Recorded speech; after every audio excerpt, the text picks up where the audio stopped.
बता दें कि राजस्थान पंचायती राज चुनावों को लेकर बड़ी खबर आ रही है। 18 अगस्त को होने वाली पंचायती राज चुनाव की लॉटरी स्थगित कर दी गई है। पंचायती राज संस्थाओं की आरक्षण लॉटरी की तारीख बढ़ाई गई है। 17 सितंबर को होगी जिला परिषद सदस्य, प्रधान एवं पंचायत समिति सदस्य की लॉटरी और 18 सितंबर को निकलेगी सरपंच एवं वार्ड पंच की लॉटरी। शासन सचिव जोगाराम की ओर से जिला कलेक्टर्स को जारी किए गए हैं आदेश।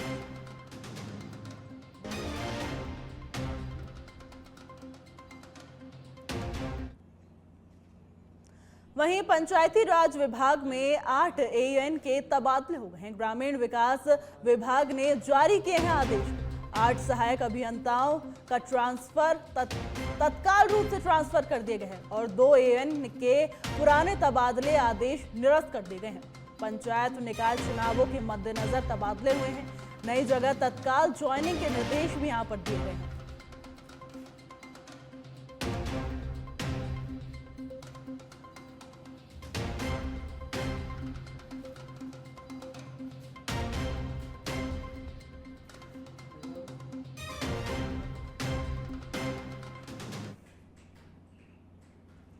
वहीं 20 अगस्त से विधानसभा का मॉनसून सत्र शुरू हो रहा है। बता दें कि 18 अगस्त को होगी सर्वदलीय बैठक और स्पीकर वासुदेव देवनानी ने सर्वदलीय बैठक बुलाई है। सुबह 11 बजे होगा बैठक का आयोजन।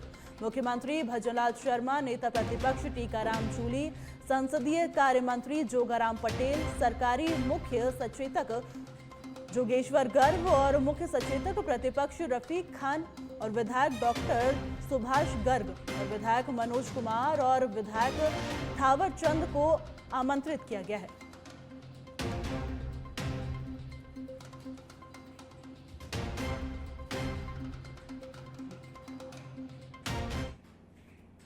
वहीं निम्बाहेड़ा दौरे पर पहुंचे केंद्रीय गृह एवं सहकारिता मंत्री अमित शाह और मुख्यमंत्री भजनलाल शर्मा ने जेके सर्किल पर पूर्व प्रधानमंत्री अटल बिहारी वाजपेयी की 21 फीट ऊंची अष्टधातु प्रतिमा का अनावरण किया। करीब 4000 किलो की इस प्रतिमा के अनावरण के बाद अमित शाह ने अटल जी के योगदान को याद किया। उन्होंने कहा कि मेवाड़ की वीर भूमि पर अटल जी की प्रतिमा का नमन उनके लिए गौरव का विषय है। वहीं मुख्यमंत्री भजनलाल शर्मा ने राजस्थान में सहकारिता क्षेत्र में हो रहे कार्यों का जिक्र किया। उन्होंने चित्तौड़गढ़ की धरती से 5,659 करोड़ रुपए के 944 विकास कार्यों के लोकार्पण का शिलान्यास की बात कही है। अमित शाह ने अटल जी के पोखरण परमाणु परीक्षण और जनजातीय विकास में योगदान को भी याद किया।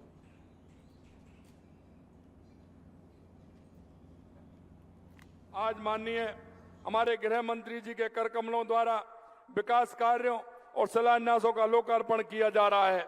आज निम्बाहेड़ा की धरा से प्रदेश के लिए 15 जिलों के लिए 5,659 करोड़ रुपए की लागत से 944 कार्यों का लोकार्पण और शिलान्यास आपके द्वारा हो रहा है। इसमें 2,595 करोड़ की लागत से पूर्ण हुए 502 विकास कार्यों का लोकार्पण है और 3,000 करोड़ से अधिक के लागत के 442 विकास कार्यों का शिलान्यास है। घर घर नल से जल पहुंचाने का संकल्प भी है। 1,500 गांव में जल जीवन के द्वारा ग्राम पंचायत को जल अर्पित किया जा रहा है। ये विकास कार्य विकसित भारत और विकसित राजस्थान के लक्ष्य को मजबूती से कर रहे हैं। यशस्वी प्रधानमंत्री जी, माननीय गृह एवं सहकारिता मंत्री जी जब भी राजस्थान पधारते हैं विकास कार्यों की सौगात देते हैं। आपके कदम हमारे लिए शुभ हैं। हमारी सरकार माननीय यशस्वी प्रधानमंत्री नरेंद्र मोदी जी के नेतृत्व में सबका साथ, सबका विकास, सबका विश्वास, सबका प्रयास को मंत्र मानकर आगे काम कर रही है। आपने देखा है पचपदरा में 80 करोड़ रुपए की राजस्थान लागत से राजस्थान रिफाइनरी का उद्घाटन माननीय प्रधानमंत्री जी ने किया। राम जल सेतु योजना या यमुना जल समझौता हो, विद्युत उत्पादन में 12,000 मेगावाट से अधिक वृद्धि हो, राजस्थान सौर ऊर्जा में प्रथम, देश में प्रथम है, अक्षय ऊर्जा में देश में द्वितीय है, कुसुम योजना में देश में प्रथम स्थान है। 26 जिलों में हम दिन में बिजली दे रहे हैं। और अगर इंफ्रास्ट्रक्चर की बात करूं, 1192 किलोमीटर लंबे एक्सप्रेस बनाए गए हैं। मित्रों, मैं अंत में कहना चाहता हूं कि ये वीर भूमि देश भर के देशभक्तों के लिए काशी से कम नहीं। यही भूमि है जिन्हें मुगलों को एक संदेश दिया था कि आप लड़ाई में तो हरा सकते हो मगर हमें झुका नहीं सकते हो। ये वीर चित्तौड़ की भूमि को मैं बार बार प्रणाम करता हूं। मित्रों, आज 944 काम 5,755 करोड़ के 15 जिलों में इनका लोकार्पण और भूमि पूजन हुआ है। लगभग राजस्थान में मोदी जी ने जब हर घर नल हर घर जल ये योजना चालू की, कांग्रेस ने 70 साल में 11 लाख घरों तक पानी पहुंचाया था। मोदी जी ने इस सिर्फ 8 साल में 64 लाख घरों तक पानी पहुंचाने का काम किया है। कांग्रेस पार्टी के मुख्यालय पर वंदे मातरम का गान हो रहा था।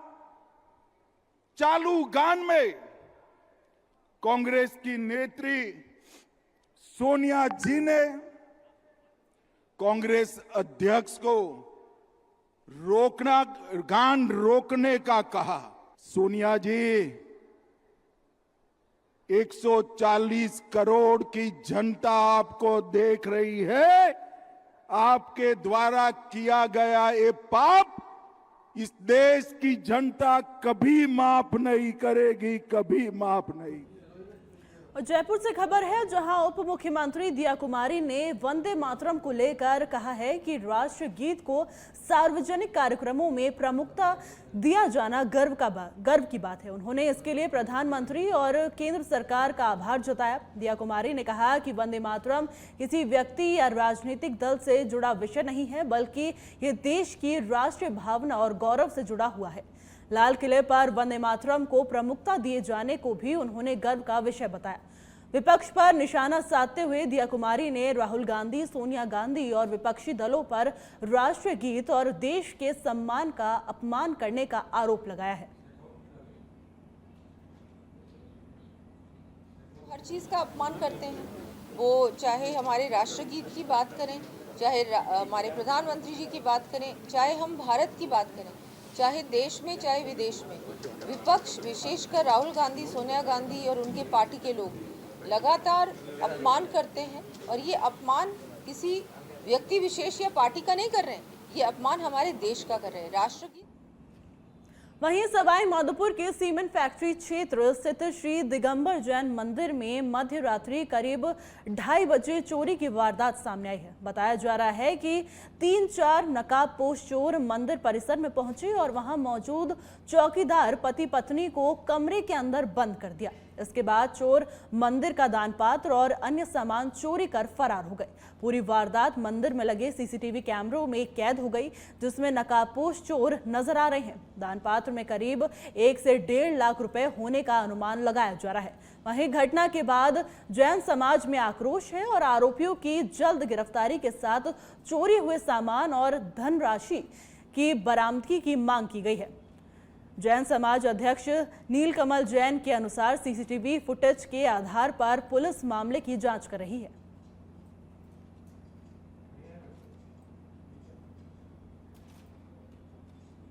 वहीं बूंदी में स्वतंत्रता दिवस के अवसर पर वंदे मातरम के अपमान के विरोध में बीजेपी और भारतीय जनता युवा मोर्चा कार्यकर्ताओं ने चौगान दरवाजे पर जोरदार प्रदर्शन किया। बड़ी संख्या में कार्यकर्ता हाथों में तख्तियां लेकर पहुंचे और कांग्रेस के खिलाफ जमकर नारेबाजी की। प्रदर्शन के दौरान राहुल गांधी, सोनिया गांधी और मल्लिकार्जुन खड़गे के पुतले जलाकर विरोध दर्ज कराया गया। वहीं भाजपा नेता ओम धगाल ने कहा कि वंदे मातरम देश के स्वतंत्रता संग्राम, राष्ट्रभक्ति और राष्ट्रीय गौरव से जुड़ा गीत है। और इसके सम्मान के साथ किसी भी तरह की लापरवाही स्वीकार नहीं की जाएगी। कार्यकर्ताओं ने भारत माता की जय और वंदे मातरम के जय घोष लगाए। कार्यक्रम के अंत में सभी कार्यकर्ताओं ने एकजुट होकर वंदे मातरम का सामूहिक गायन किया। इस दौरान बड़ी संख्या में भाजपा एवं युवा मोर्चा के कार्यकर्ता मौजूद रहे।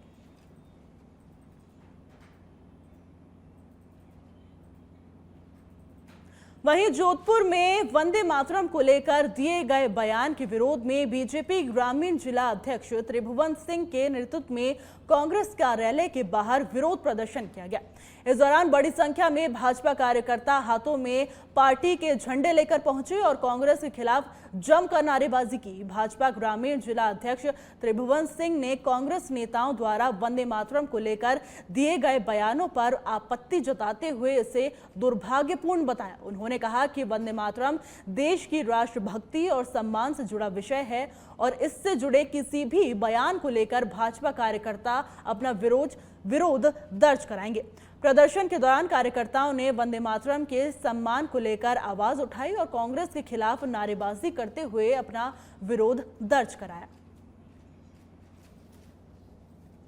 राष्ट्रीय अध्यक्ष सोनिया गांधी, वर्तमान कांग्रेस के राष्ट्रीय अध्यक्ष खड़गे जी ने देश के स्वतंत्रता दिवस के अवसर पर अपने खुद के कार्यालय में जो 140 करोड़ भारत के निवासी हैं, राष्ट्रगीत चल रहा था और कांग्रेस की मम्मी ने चलते हुए राष्ट्रगीत को, जो पूरे भारतवर्ष में अपमान किया, चलते हुए राष्ट्रगीत को इसने बंद कराया।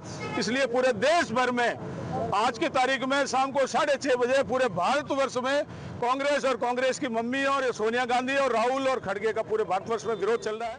बता कि राजसमंद में सावन के महीने में पहली बार महिलाओं के लिए खास सावन सखी मेले का आयोजन किया गया। भिक्षु नीलम परिसर में आयोजित मेले में महिलाओं और बच्चों की बड़ी संख्या में भीड़ उमड़ी। किरण महेश्वरी मंच की ओर से आयोजित मेले में राज्य मंत्री मंजू बागमर मुख्य अतिथि के रूप में शामिल हुई, जबकि कई अन्य महिला अतिथियों ने भी शिरकत की। मेले का खास आकर्षण 50 से ज्यादा गृह उद्योग की स्टॉल रही, जहां महिलाओं ने अपने हाथों से तैयार उत्पाद प्रदर्शित किए। इसके अलावा खान पान की विभिन्न स्टॉल्स और बच्चों के लिए झूले एवं मनोरंजन की व्यवस्थाएं भी की गई थी। महिलाओं के लिए कई प्रतियोगिताएं भी आयोजित की गई, जिसमें उत्साह से भागीदारी हुई। सुरक्षा के भी पुख्ता इंतजामात रहे। कुल मिलाकर सावन सखी मेला महिलाओं के लिए खरीदारी, मनोरंजन, स्वाद और प्रतिभा का खूबसूरत संगम बन गया।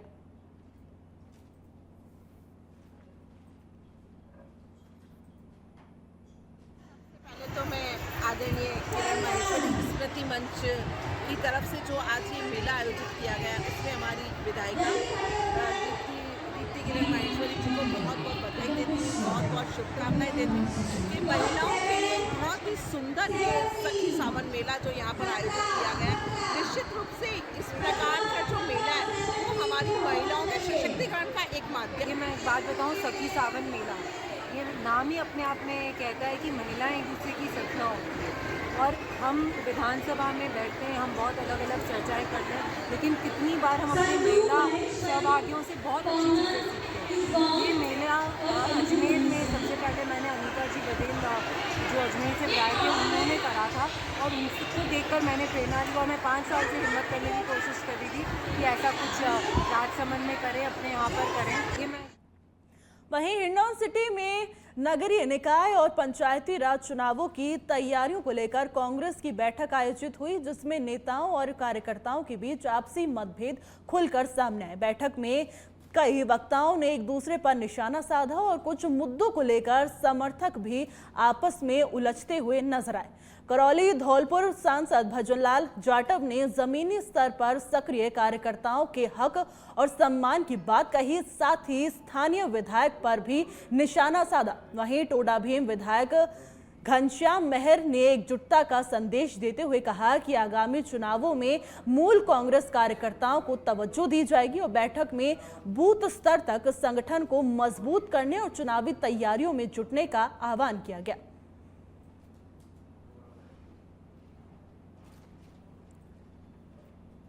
वहीं आबू रोड के पटना नारायण धाम गिरवर में गौड़ सनातन ब्राह्मण समाज के द्विपक्षीय अधिवेशन आयोजित हुआ। अध्यक्ष वैद्य दामोदर प्रसाद चतुर्वेदी की अध्यक्षता में हुए कार्यक्रम में समाज के विकास और एकजुटता से जुड़े विभिन्न मुद्दों पर चर्चा की गई। इस दौरान विभिन्न क्षेत्रों में उत्कृष्ट कार्य करने वाली प्रतिभाओं को 70 वर्ष से अधिक आयु के वरिष्ठ समाजजनों को सम्मानित किया गया और अंबा बेरी धाम के महंत महाराज ने युवा पीढ़ी को शिक्षा के साथ संस्कार देने की आवश्यकता पर जोर दिया। समाज पदाधिकारियों ने समाज बंधुओं से एकजुट होकर समाज हित में कार्य करने का आह्वान किया। कार्यक्रम में भामाशाह मोहन प्रकाश गौतम परिवार का अभिनंदन भी किया गया। भगवान परशुराम की पूजा अर्चना के साथ शुरू हुए आयोजन का समापन आभार के साथ हुआ।